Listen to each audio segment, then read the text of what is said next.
be known as the scene of one of the most tragic crimes in American history. Very important names in this case: Kaylee Goncalves, Madison Mogen, Xana Kernodle, and Chapin. And if you're gonna remember any names from this case... Hi guys, welcome to my channel, or welcome back to my channel. Today on the Crime Journal, we will discuss the details on the murders in Moscow, Idaho, where 4 students have been stabbed to death in their rental home off campus. Join us as we unravel the facts, examine the evidence, and seek to understand the circumstances that led to this horrifying incident. Today, we're sharing a tale that goes beyond typical crime stories. It's a heartbreaking incident that blindsided the peaceful town of Moscow, Idaho. Join us as we unravel the complex sequence of events that occurred on King Road. So, settle in as we delve into the layers of the Idaho murder mystery. On 13th of November 2022, on the seemingly ordinary streets of Moscow, the lives of 4 young souls were tragically cut short. Chapin, Xana Kernodle, Kaylee Goncalves, and Madison Mogen were stabbed to death in their rental home of campus on 1122 King Road.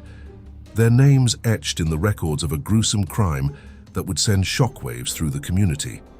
It began on that fateful Sunday in November 2022, the day when Moscow police responded to a King Road residence.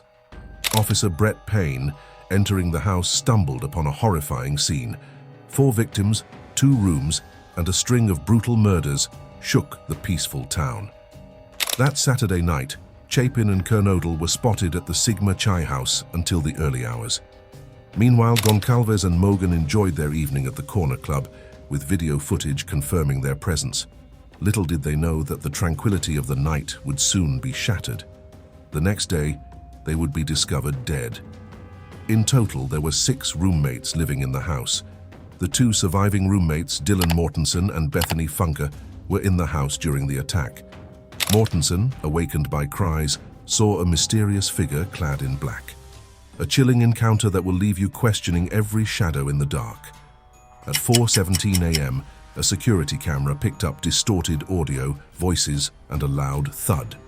The dark figure was captured on camera, leaving a latent shoe print outside Mortensen's bedroom. But who was this intruder, and what led them to commit such heinous acts?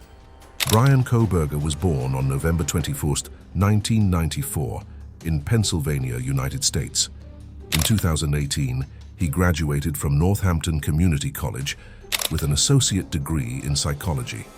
From 2018 to 2021, he served as a casual security officer.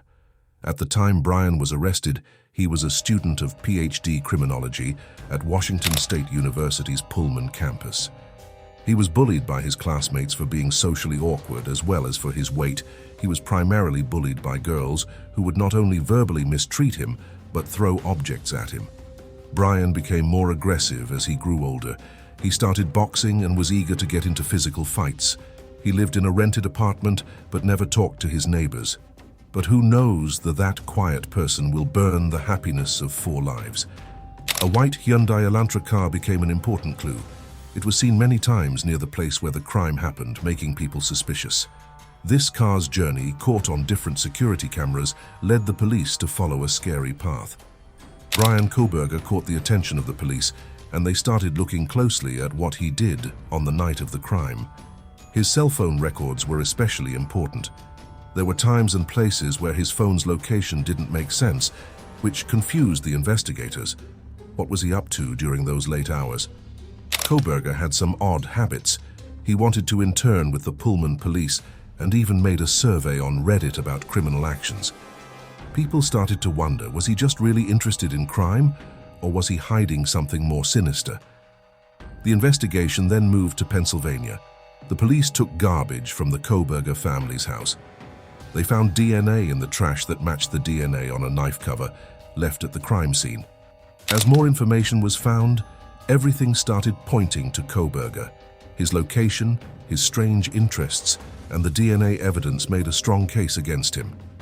Almost 7 weeks after the 4 students were killed, Bryan Kohberger was arrested on a Friday, December 30th in Pennsylvania. As the legal proceedings began, the case took unexpected turns. A grand jury indictment, a not guilty plea entered on Kohberger's behalf, and the looming specter of the death penalty. The families waited anxiously as the wheels of justice slowly turned, but uncertainties and challenges arose. June came, and with it, the promise of a trial date. Legal battles ensued, with the defense attempting to challenge the grand jury indictment. As the building in Moscow stood as a silent witness, the uncertainty continued. Despite the silence imposed by a gag order, questions linger. What connections did Kohberger have to the victims, and why did this tragedy unfold? The suspenseful tale of Brian Kohberger and the 4 lives lost on that fateful night leaves us with more questions than answers. The search for answers continues. What is your opinion? Do you think Brian did it, or did the police make a huge mistake? Once these court proceedings start, we will get to know more details on what actually happened that night. But for now, all we have to do is wait and keep the victims and their families in our thoughts.